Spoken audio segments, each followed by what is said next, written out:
Assalamualaikum warahmatullahi wabarakatuh. Perkenalkan, nama saya Adi Cahaya Saputra dengan NIM 230304097. Saya akan membahas tentang pentingnya ilmu pengetahuan dalam pandangan Islam.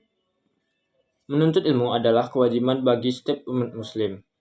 Dalam Al-Quran, Allah berfirman, tingkatan yang lebih tinggi diberikan kepada orang-orang yang berilmu. Quran Surat Al-Mujadilah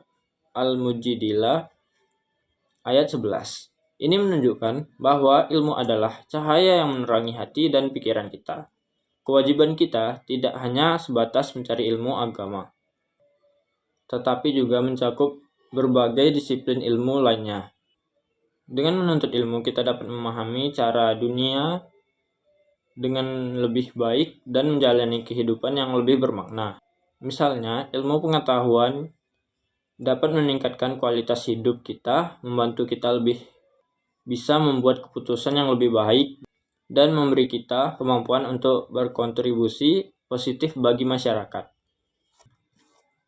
Umat Islam telah memberikan banyak kontribusi dalam ilmu pengetahuan dan teknologi. Ada dua tokoh besar seperti Ibnu Sina dan Al-Khwarizmi. Ibnu Sina adalah seorang dokter dan filsuf yang terkenal dengan karyanya yaitu Kitab Al-Qanun fi Al-Tibb yang menjadi rujukan utama dalam kedokteran selama berabad-abad. Ia membahas tentang berbagai penyakit dan pengobatan dengan cara yang sistematis. Sedangkan Al-Khwarizmi, ia dikenal sebagai Bapak Al-Jabar. Karyanya yaitu Kitab Al-Mukhtasar fi Hisab Al-Jab wal Muqabbalah, memperkenalkan konsep Al-Jabar yang masih digunakan hingga kini. Istilah Al-Jabar berasal dari karyanya.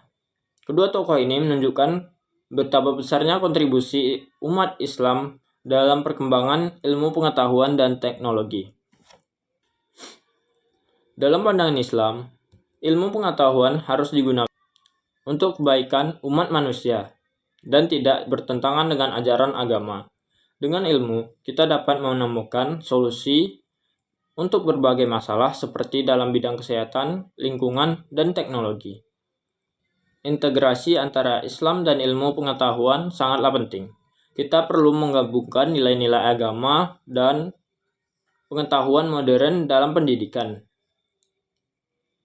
Dengan pendekatan ini, kita dapat melahirkan generasi yang tidak hanya cerdas, tapi juga berakhlak mulia. Misalnya, pendidikan yang mengajarkan sains dan teknologi bersamaan dengan etika Islam akan membentuk individu yang mampu berpikir kritis dan kreatif serta memiliki integritas. Etika dalam pengembangan dan penerapan iptek sangatlah penting. Setiap ilmuwan dan peneliti harus bertanggung jawab terhadap dampak dari penemuan mereka. Misalnya, dalam bidang bioteknologi, kita harus memastikan bahwa teknologi yang diterapkan tidak merugikan makhluk hidup dan lingkungan. Kita harus selalu mempertimbangkan kebaikan umat dan menjadikan prinsip-prinsip moral sebagai landasan dalam setiap inovasi dalam ilmu pengetahuan dan teknologi. Demikian pembahasan saya tentang peran ilmu pengetahuan dalam Islam. Terima kasih telah menyaksikan video ini. Semoga bermanfaat dan menginspirasi kita semua. Assalamualaikum warahmatullahi wabarakatuh.